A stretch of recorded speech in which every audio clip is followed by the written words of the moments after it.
nama Yesus yang Maha Kuasa. Amin. Sejak kamu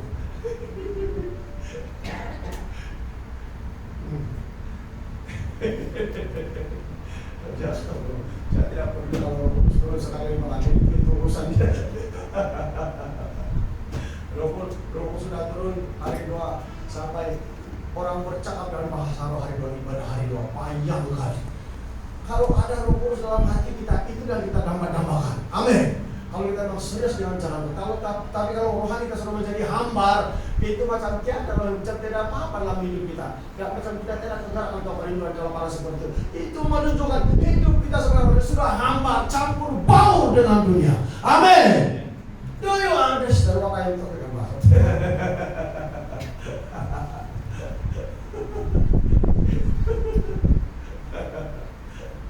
Makan dulu-duluan. Gini kemana kita? Tak tahu anda kalau mana anda doa pilih lagi kerja sedang.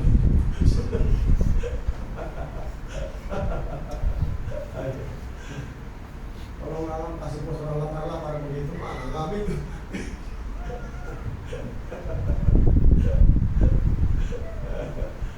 Oke, belum habis.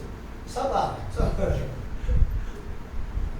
Dia bilang karena telah ternyata bahwa kamu adalah surat Kristus yang ditulis oleh pelayanan kami. Ditulis bukan dengan tinta. Amin. Bukan dengan ini tinta yang Anda kirim surat kepada kasih Anda pakai pen Anda sendiri. Itulah tinta maksudnya. Kepada kekasih yang dihormati. Dia, kalau dia saja tidak cukup, kalau mesti dearest my darling. I'm very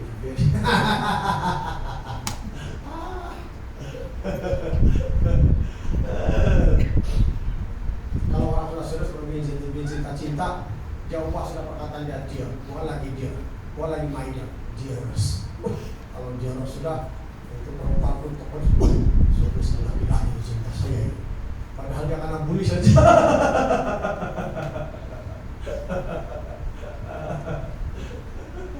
Tapi ada juga yang betul-betul lah. Nah, karena telah ternyata bahwa kamu adalah surat Kristus yang ditulis oleh pelayanan kami. Ditulis bukan dengan tinta, tetapi dengan roh. Amin. Itu yang saya cakap. Apa bilang tadi itu? Amsal 3 ayat 3 kita baca tadi. Dalam loh hati dia bilang kan, tulis dalam loh hati dia bilang kan, itu saya cakap. Dia bilang kalau Roh Kudus yang menulis, tidak mungkin orang tidak akan ingat itu firman Tuhan kalau Roh Kudus sudah tulis dalam hatinya. Sebab Roh Kudus itu menunjukkan tinggal di dalam hatinya. Amin. Amin. Dia bilang ditulis bukan dengan tinta, tetapi dengan roh dari Allah yang hidup. Bukan pada roh batu melainkan pada roh daging, yaitu di dalam hati manusia. Amin. Siapa penulisnya? Rohku. Siapa penulisnya? Rohku. Nah itu. Kalau Roh Kudus yang menulis itu, kalau Roh Kudus yang menulis dalam hati orang, bermakna hati orang itu betul-betul mau melayani Tuhan. Hati orang itu betul-betul ada Tuhanlah di hatinya, terbuka betul dan betul-betul rindu dengan Tuhan. Betul-betul rindu dengan hadirat, maka Roh Kudus masuk menulis. Tanpa Anda undang, dari suara hati Anda saja, Tuhan sudah tahu bahwa kau betul-betul memerlukan Dia.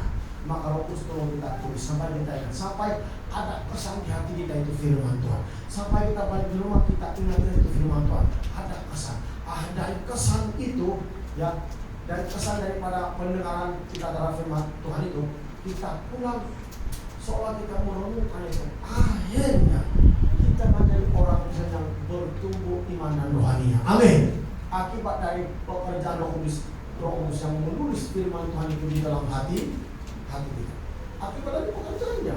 Sebab itulah jemaat Tuhan, kalau Roh Kudus yang menuliskan itu, tidak mungkin rohani orang menjadi hamba. Tidak mungkin. Kalau Roh Kudus sudah ada dalam diri hati kita, tidak mungkin. Karena Roh Kudus tidak pernah salah tuntun. Roh Kudus tidak pernah salah pimpin. Amin. Karena dia adalah pemimpin kepada seluruh jalan kebenaran. Sampai itulah saya katakan kepada jemaat Tuhan, tidak mungkin hidup orang Kristen tidak akan berubah dan tidak akan berbuah kalau betul-betul Roh Kudus yang adalah penulis dari hukum Tuhan dalam hati kita itu betul-betul sudah menuliskannya dalam hati kita. Karena kita mengizinkannya, akibat dari keterbukaan kita dan kemauan kita, kerinduan kita mau mengenal dan mengalami hadirat Tuhan yang luar biasa dalam hidup kita sehari-hari. Saat itulah jemaat Tuhan, penting itu ya kita mengalami adalah Roh Kudus itu penulis, dan kan ditulis bukan dengan tinta, tetapi dengan roh dari Allah yang hidup, bukan mati, tapi dari Allah yang hidup, bukan pada lolo batu, melainkan pada lolo daging, yaitu di dalam hati manusia. Nah itulah ditulis di hati kita, amin. Ditulis di hati kita, balik pada Amsal 3 ayat 3 tadi. Amsal 3 ayat 3. Janganlah kira-kira kasih dan setia meninggalkan engkau, kalungkanlah itu pada lehermu, tuliskanlah itu pada loh hatimu, amin. Tuliskanlah itu pada loh hati. Artinya kita akan ingat itu firman Tuhan, tapi penulisnya adalah Rohku. Kalau Anda sendiri menulis bisa padam bilang boleh padam palis, tapi kalau Roh Kudus dia tidak akan padam. Sabda sudah ditulis, ya sudah ditulis, penulis yang sudah diukir. Bila Anda gunakan pen, tinta, Anda tulis begitu di buku, Anda lihat, Anda boleh baca itu tulisan Anda, amin. Jadi tinggal di sana itu jawab. Tapi kalau itu saya mau dalam hati kita, seperti itu firman Tuhan sudah tertulis di hati Anda. Makin banyak firman Tuhan tinggal di hati kita, makin itu melambang kekudusan di hidup kita. Maka itu melambang betapa disiplinnya kita di hadapan Tuhan, amin. Makin banyak firman Tuhan yang kita biarkan begitu saja, maka hidup kita menjadi hambar. Ingat, Roh Kudus tidak pernah salah pimpin orang. Kita lihat Yohanes pasal 16.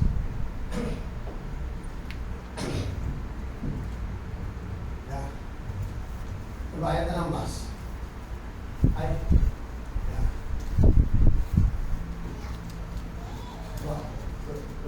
Yohanes.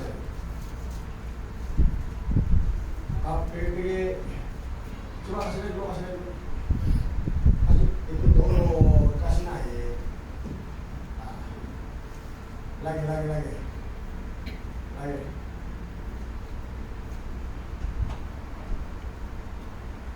Kamu pikir pergi 211. Itu saya buat 211.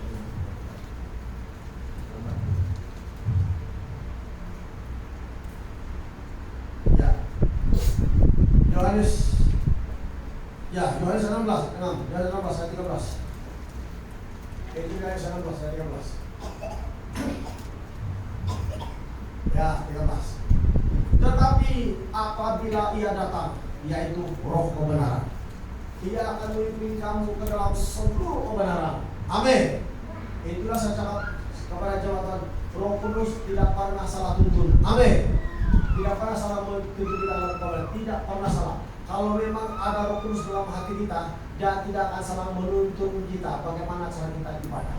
Tempat Anda ibadah pun dia salah tuntun. Kalau situlah Roh Kudus antar Anda, tapi Anda mau mulai hidup secara duniawi dan Anda memulai keperluan Anda suka secara duniawi, itu menunjukkan Anda sedang lari daripada keurapan Roh Kudus yang Anda terima. Amin. Dan memang Roh Kudus tidak pernah salah tuntun, tidak pernah. Dia bilang, tetapi apabila ia datang yaitu Roh kebenaran, ia akan memimpin kamu ke dalam seluruh kebenaran.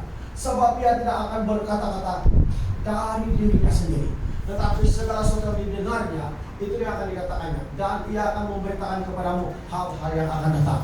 Nah, artinya semua yang didengarnya dari Tuhan Yesus, itulah yang disampaikan Roh Kudus kepada kita. Itulah saudara pada jemaat Tuhan, tidak mungkin orang yang ada Roh Kudus itu dalam hatinya, hidupnya akan menjadi hamba. Tidak mungkin. Karena Roh Kudus tidak salah tuntun. Amin. Tidak salah pimpin. Tuntun pimpin itu sama lain. Bimbing sama lain. Pergi ayat 14. Ia akan memuliakan aku, Yesus bilang, yaitu Roh Kudus. Sebab ia akan memberitakan kepadamu apa yang diterimanya daripadamu. Segala sesuatu Bapa punya adalah aku punya. Sebab itu aku berkata, Ia akan memberitakan kepadamu apa yang diterimanya daripada.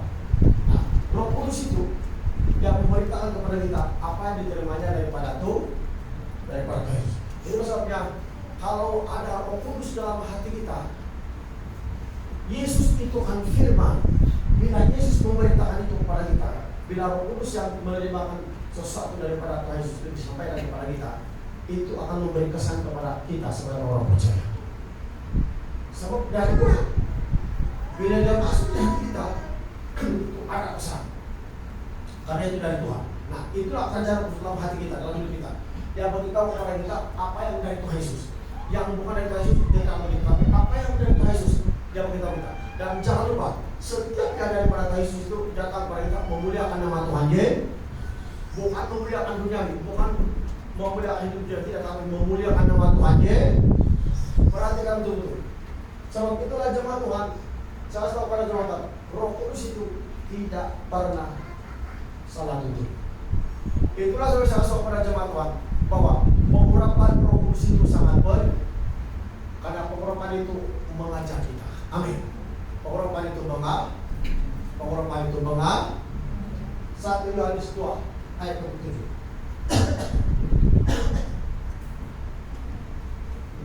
Coba dibuka.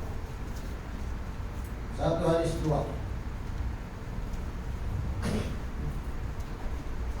Sebab di dalam diri kamu tetap ada pengurapan. Apa yang di dalam diri kita? Itulah Roh Kudus. Amin. Itulah Roh Kudus. Setiap orang Kristen yang betul hidupnya bertobat dan hidupnya berjalan sesuai kehendak Tuhan, memang ada Roh Kudus di dalam hatinya. Setiap orang Kristen, orang yang percaya. Tapi kalau hidupnya masalah hidup duniawi, itu tidak ada jaminan. Sebab dia bilang, sebab di dalam diri kamu tetap ada pengurapan yang telah kamu terima daripadanya. Karena itu tidak perlu kamu diajar oleh orang lain. Tetapi sebagaimana pengurapan yang mengajar kamu tentang segala sesuatu, dan pengajarannya itu benar, tidak dusta. Dan sebagaimana yang dahulu telah mengajar kamu demikianlah hendaknya kamu tetap tinggal di dalam Dia. Amin. Nah, lihat, Roh Kudus itu mengajar. Jadi, orang lain yang mengajarkan Anda, tapi yang mengurapi mulut orang itu untuk memberitahukan kepada Anda, mengajar Anda adalah Rohku. Siapa yang masih ingat dalam Alkitab itu? Yang sidah itu sedang membaca kitab Nabi Yesaya dalam kisah Rasul. Tetapi karena dia tidak tahu, Roh Kudus bercakap kepada Filipus. Lalu Roh Kudus bilang, pergi dekati kereta yang kuda itu. Ada orang besar, ada sekali sudah membaca dari tidak bisa. Lalu tiba-tiba Filipus hilang, dia lari Roh Kudus dan dia pergi ke kuda itu, dia cakap, dia tanya sudah. Mengertikah Tuhan datang dan baca? Bagaimana mengerti kalau tidak orang yang memberitahukannya? Amin. Artinya, walaupun orang itu yang bercakap kepada Anda, tapi kalau perkataannya itu berlandaskan firman Tuhan, bermakna. Roh Kudus lah yang mengajarkan, karena itulah urapan. Ada dalam diri seorang yang mengajar kita, dan pengajarannya tidak dusta. Coba kita lihat Kisah Rasul. Siapa yang duluan jumpa? Kisah Rasul pasal berapa?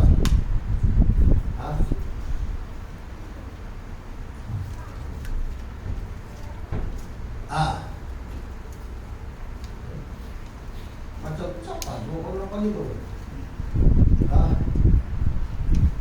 Oke. Mari kita lihat Kisah Rasul 8 ayat 26.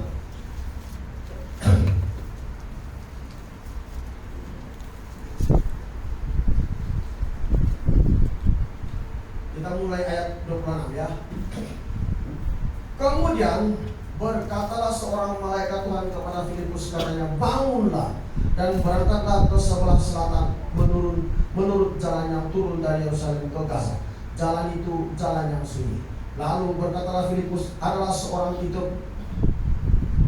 Lalu berangkatlah Filipus adalah seorang Etiopia, seorang sida-sida pembesar dan kepala perbendaharaan Sirikandagin, ratu negeri Ethiopia, yang pergi ke Yerusalem untuk beribadah. Sekarang orang itu sedang dalam perjalanan pulang dan duduk dalam keretanya sambil membaca kitab Nabi Yesaya. Ayat 9. Lalu kata Roh Kudus kepada Filip. Lalu kata Roh Kudus kepada Filipus, pergilah ke situ dan dekatilah kereta itu. Filipus segera ke situ dan mendengar sida-sida itu sedang membaca kitab Nabi Yesaya. Kata Filipus, mengerti tak Tuhan apa yang Tuhan bacakan itu? Jawabnya, bagaimana aku dapat mengerti kalau tidak ada yang membimbing aku? Lalu meminta Filipus naik dan duduk di sampingnya. Dan saya sudah bacalah, Anda sudah tahu Pak, bisa habis. Siapa yang berkata kepada Filipus, Rohku? Cepat terus. Lalu kata Roh Kudus kepada Filipus, pergilah ke situ dan dekatilah kereta ini. Lihat. Amin. Karena ada Roh Kudus dalam diri Filipus, maka Roh Kudus sedang bercakap dengan dia. Dan sida-sida itu mau belajar, tapi diperlukan orang lain untuk menolongnya. Tapi jangan lupa, bukan Filipus itu yang sebenarnya, tapi Roh Kudus yang ada dalam diri Filipus itu yang berkata-kata melalui mulut Filipus. Melalui mulut Filipus, Roh Kudus mengurapi dan memakai. Seringkali kita gagal mengerti hal ini. Hamba Tuhan mengajar Anda dengan firman Tuhan, memberitahukan ayat Alkitab yang sangat memberkati, mendorong dan membaiki kita. Tapi kadang-kadang kita sebagai manusia, kita pandang itu orang, kita tidak dengar itu bahwa itu suara Tuhan yang sedang berbicara dengan kita. Amin. Padahal Roh Kudus yang bercakap pada saudara. Tapi Tuhan pakai Filipus. Kenapa? Sebab apabila 1 Yohanes 2 ayat 7 tadi, pengurapan itu tetap ada dalam pribadi Filipus. Pengurapan itu tetap ada. Dan itu yang mengajar kita. Amin. Jangan lupa, Yesus bilang, itulah maksud Yesus, bahwa Roh Kudus bersaksi tentang dia. Tapi Yesus bilang, kamu pun harus bersaksi. Artinya, Roh Kudus berbicara melalui diri kita. Tapi orang dia kita yang bercakap, tapi sebenarnya Roh Kudus yang bercakap melalui orang itu. Amin. Seperti itu maksudnya Yesus itu. Tapi seringkali kita tidak paham sama Tuhan. Coba Kisah Yohanes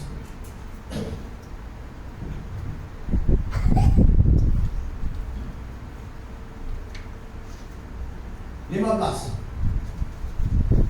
ayat 27. Yohanes 15. Ya.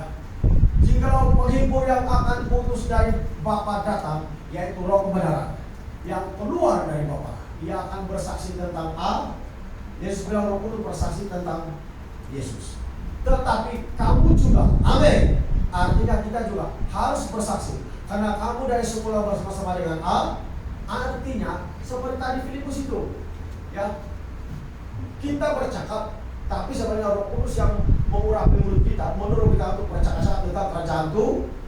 Itu dia bilang, tapi kamu juga hanya serentak. Bila kita bercakap, orang lain tetap sebenarnya Roh Kudus lah itu. Amin. Bersaksi tentang Yesus seperti Filipus tadi. Roh Kudus suruh Filipus, tapi yang bercakap-cakap melalui pribadi Filipus adalah Roh Kudus untuk menjelaskan itu kepada sida-sida, untuk mengajar sida-sida. Sebab Roh Kudus itu adalah guru. Amin. Roh Kudus itu adalah pengajar. Nah, sebab itu saat aku berjemaat demikian, bahwa demikianlah dia bilang, jikalau penghibur yang akan putus dari Bapa datang, yaitu Roh kebenaran yang keluar dari Bapa, ia akan bersaksi tentang aku. Tetapi kamu juga harus bersaksi karena kamu dari semula bersama-sama dengan Nah, lihat itu. Jangan lupa Roh Kudus itu adalah, coba Yohanes 14 ayat 26.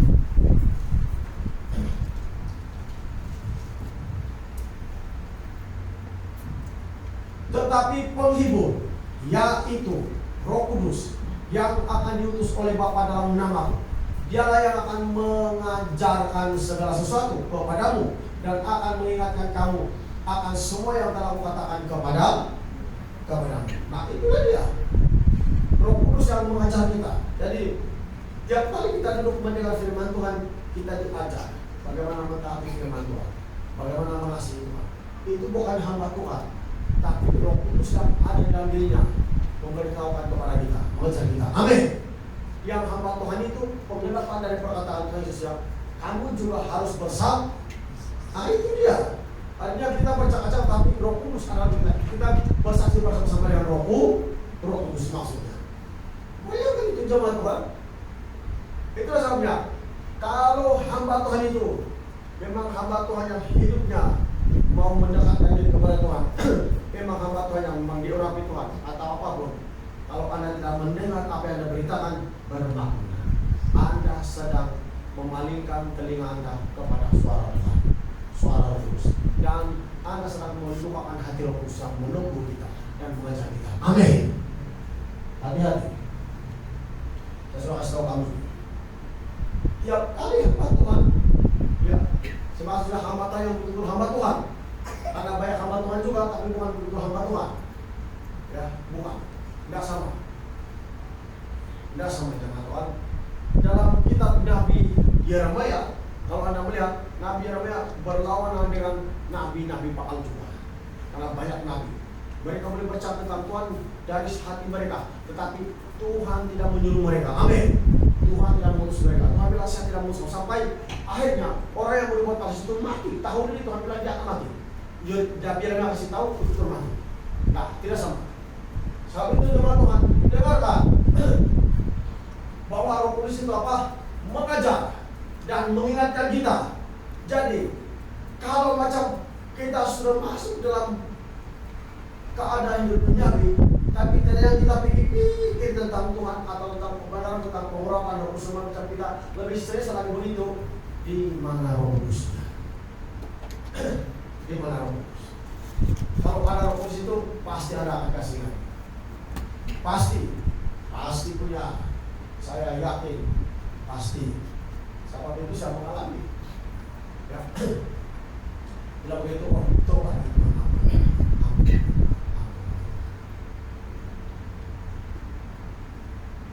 Tidak mungkin orang tidak akan merendah hati kalau ada Roh Kudus dalam hatinya. Amin.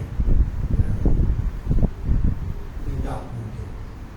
Karena iblis melawan Bapa di surga sampai Bapa di surga kasih bom dia di dunia. Karena dia melawan. Dia mau menyamai dirinya dengan Tuhan.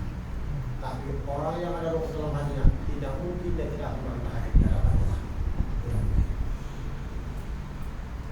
Kalau ada Roh Kudus, kan Roh Kudus itu dia beritahu apa yang dari Bapa. Dia tidak bantah-bantah. Kalau kita suka bantah-bantah, mana Roh Kudus? Keasian Roh Kudusnya mana? Tahu apa kita?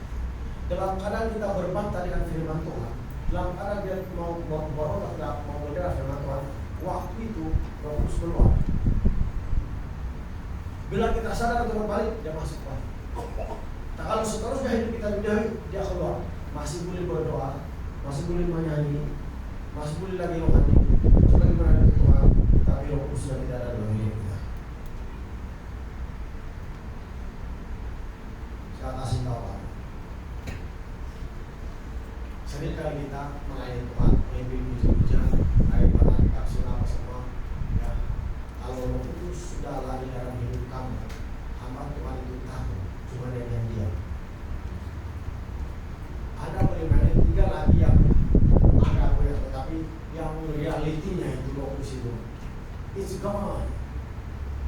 Nah, dia keluar.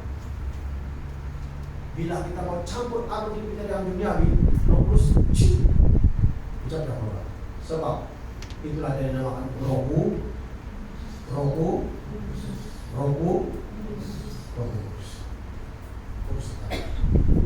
Saya juga meminta ampun, sering kali saya merenung. Tiap kali saya berdoa, saya minta ampun karena ada hal yang saya tidak tahu mungkin yang sudah banyak di hati Tuhan, minta ampun dari Tuhan. Mungkin ada hal yang saya tidak tahu di hadapan Tuhan, minta ampun dari Tuhan. Saya tahu, saya manusia, saya tidak sempurna. Maka seringkali saya berjaga-jaga dengan cara begitu saya minta ampun. Kalau Anda merasa diri Anda sempurna dan tidak perlu merendah hati dan berdoa minta ampun sama Tuhan, kenapa belum berangkat di surga ya? Padahal orang yang sempurna itu akan angkat sudah. Amin. Sudah Bapak di surga. Itu menunjukkan kita tidak sempurna. Kita ada salah, cuma kita itu ada keampuhan sih dalam hidup kita. Kasih buang gitu. Kalau kamu tidak kasih buang gaya hidup kamu. Never change. Kalau itu tidak akan berubah, it is very dangerous for you and for your generation. When you are married, kalau yang belum married, yang sudah kawin pun sama juga. Sangat bahaya pada generasi. Karena peraturan pertama, kedua, ketiga, keempat, baru Tuhan itu akan putus. Amin. Keempat punya keturunan, bayangkan sengsaranya. Saya tidak mau itu. Kita tidak mau demikian. Sampai kita mau melangkah sesuai dengan firman Tuhan. Kita mau melangkah sesuai dengan firman Tuhan. Sesuai dengan firman Tuhan. Sesuai dengan firman Tuhan. Coba angkat pujian tadi yang terakhir. Yang penyembahan itu coba. Coba nyanyi dulu. Sampai hadirat Tuhan itu turun. Saya rasa Tuhan pintu pujian itu. Tuhan coba coba.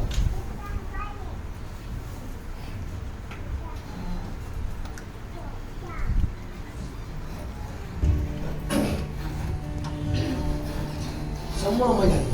Hayati nilam, hayati. Raja segala raja. Nyanyi betul-betul. Oke.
memberikan hati kita kepada Tuhan. Angkat pujian seluruh sedang jemaat. Hayati, puji Dia, puji Dia. Angkat voice ini.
Engkau mau memberkati kami semua Tuhan. Engkau mau benar-benar menguatkan hati kami Tuhan.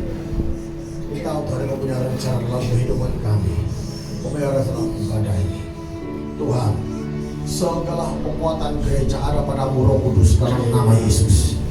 Sebab itu gereja yang masih ada dan berfungsi karena Engkau Roh Kudus, terpujilah nama dalam nama Tuhan Yesus. Biar seluruh sidang jemaat mudah-mudahan diberkati dalam nama Yesus kami berdoa. Amin.